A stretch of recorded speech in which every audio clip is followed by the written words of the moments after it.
Hi hello welcome to post 360. నేను మీ మురళీ రప్పల్లి. వచ్చింది మళ్ళీ ఒక అప్డేట్ వచ్చింది. ఏంటో కూటమి ప్రభుత్వం అధికారంలో వచ్చిన దగ్గర నుంచి దేవాలయాలకు వెళ్ళాలంటే ఒక్కొక్కరికి వణుకుతో పాటు ప్రాణాలపైన భయం కూడా మొదలైంది. అది తిరుమల తిరుపతి దేవస్థానంలో జరిగినటువంటి 6 మరణాల దగ్గర నుంచి చూసుకుంటే నిన్నగాక మొన్న జరిగినటువంటి విశాఖలో జరిగినటువంటి అప్పన్న టెంపుల్‌లో జరిగిన 8 మరణాలు. వాటితో పోల్చుకుంటే అందరూ భక్తులు చాలా జాగ్రత్తగా ఉంటారు. రాబోయే పండుగల్లో వాళ్ళు కొన్ని జాగ్రత్తలు తీసుకుంటారని మేము అనుకున్నాం. ఎందుకంటే అప్పుడు తిరుమల తిరుపతి దేవస్థానంలో జరిగిన తొక్కిసలాటని మేము చాలా పద్ధతిగా అందరికి అర్థమయ్యే విధంగా ఎలా ఉండాలో చెప్పాం.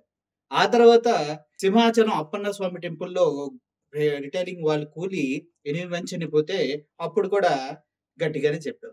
అయినా భక్తి అనే ఒక అంధత్వంతో తలకెక్కినటువంటి ఆహ్, ఏమంటారు? ఆ ఊపుని, ఉత్సాహాన్ని ఎవరు తగ్గించలేరనమాట.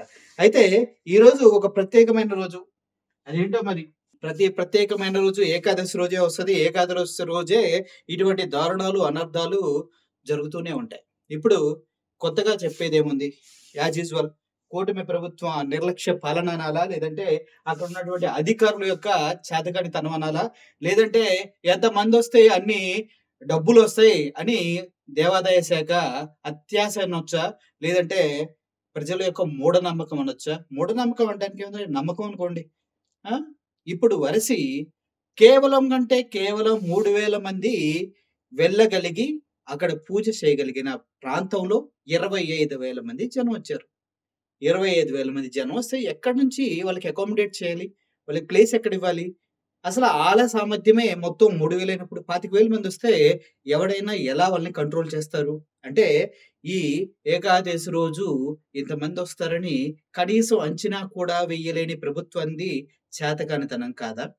అక్కడున్నటువంటి పోలీస్ అధికారులు కనీసం వాళ్ళు ఎంటర్ అయ్యేటప్పుడు వాళ్ళని కంట్రోల్ చేయాలి అని మినిమమ్ సెన్స్ లేకపోవటం వాళ్ళ అసమర్థత కాదా?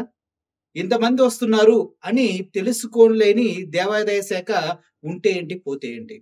ఈరోజు కేవలం అంటే కేవలం తొక్కిసలాటలో 9 మంది చనిపోయారు. ఇంకా ఇంతకన్నా ఎక్కువ మంది గాయాల పాలయ్యారు. ఇంకా చివరికి ఈరోజు ఈవినింగ్‌కి ఎంతమంది చనిపోయారో లెక్క చెప్తామంటూ అధికారులు చెప్తున్నారు. అంటే ఏంటి?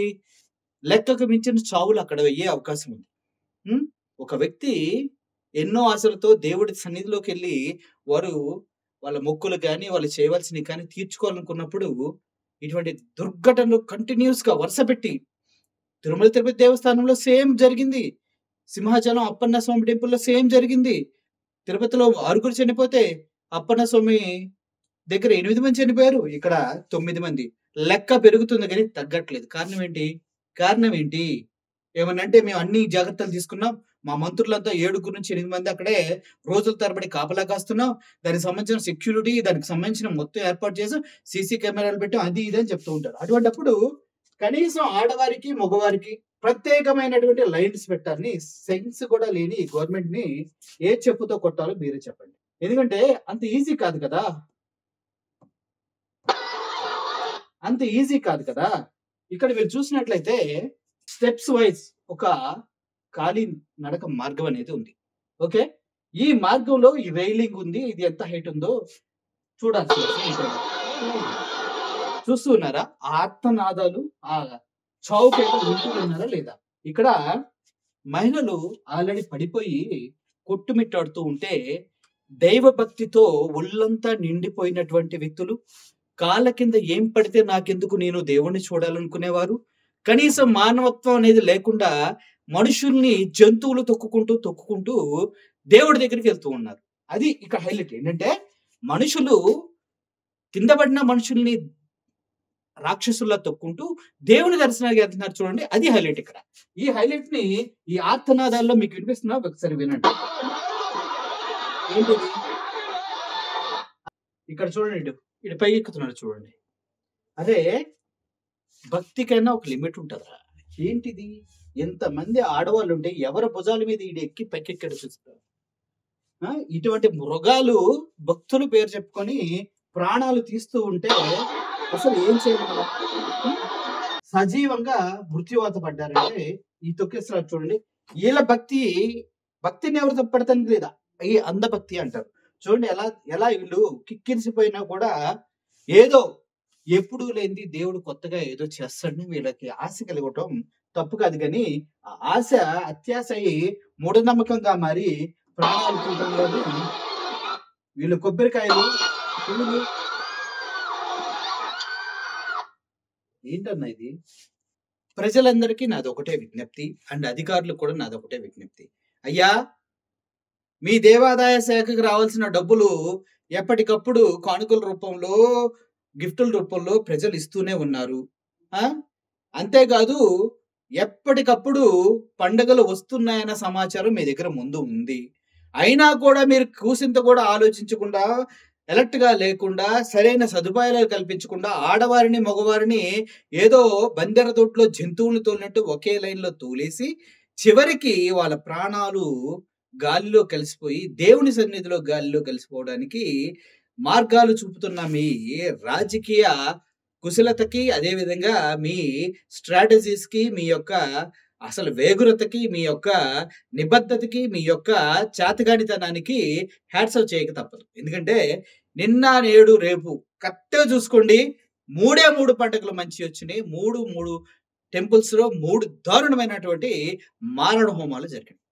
నిజం చెప్పండి, తిరుమల తిరుపతి దేవస్థానంలో 6 చనిపోయినప్పుడు ఎంత అరిచి గగ్గోలు పెట్టాం. సింహాచలం అప్పన్న స్వామి టెంపుల్లో 8 మంది గోడ కూలిపోయి చనిపోయినప్పుడు ఎంత బాధపడ్డాం. అంతకన్నా ఎక్కువ మంది ఇక్కడ చనిపోయారు. ఇక్కడ అంతకన్నా ఎక్కువ మంది చనిపోయారు. మనిషి పుట్టినోడు ఎవడు కూడా ఇటువంటి ప్రభుత్వాలని, ఇటువంటి ఏర్పాట్లని, భక్తుల్లో ఉన్నటువంటి భక్తిని ఇలా చావులకి అంకితం చేస్తున్నటువంటి రాజకీయ నాయకులను క్షమించాలా? మనం క్షమించాలా? దేవాదాయ శాఖ గుళ్ళో ఉన్నటువంటి వ్యక్తులు ఇంతమంది వస్తారు, మినిమం సెన్స్ కూడా లేదా వాళ్ళకి? అంటే ఆలోచించండి, ఎంత నిర్లక్ష్యం వహిస్తున్నారో, ఎంత దారుణంగా బిహేవ్ చేస్తున్నారో, ఎంత అత్యాశతో వాళ్ళ ప్రాణాలని గాల్లో కలిపేస్తూ ఉన్నారు. ఇది మళ్ళీ ఇప్పుడు కొంతమంది వస్తారు, కొంతమంది రాజకీయ నాయకులు వస్తారు. అయ్యో చింతిస్తున్నాం, అయ్యో ఏడ్ చేస్తున్నాం, అయ్యో ఇలా జరిగిందా?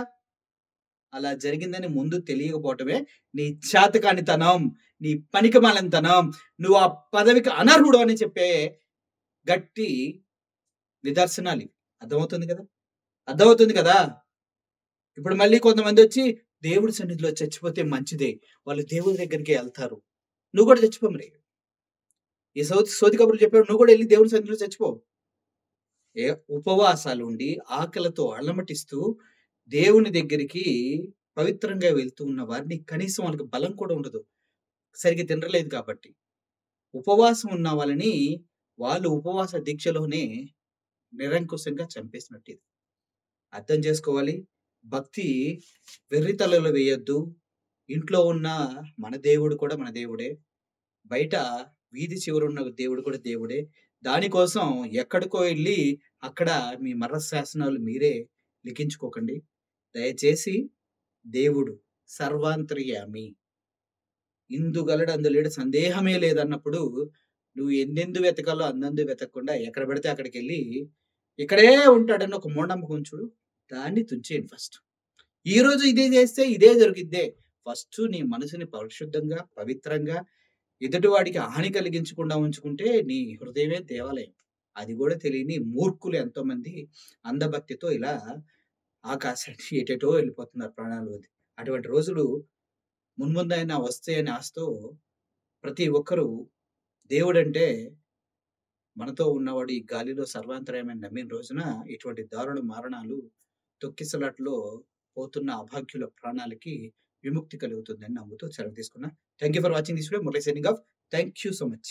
ఎయిర్ హోస్టెస్, పైలట్ కావాలి అన్నదే మీ కల అయితే ఏరో ఫాల్కన్స్ ఏవియేషన్ అకాడమీ అడ్మిషన్స్ కోసం డిస్ప్లేలో కనిపిస్తున్న నంబర్స్ కి కాంటాక్ట్ చేయండి.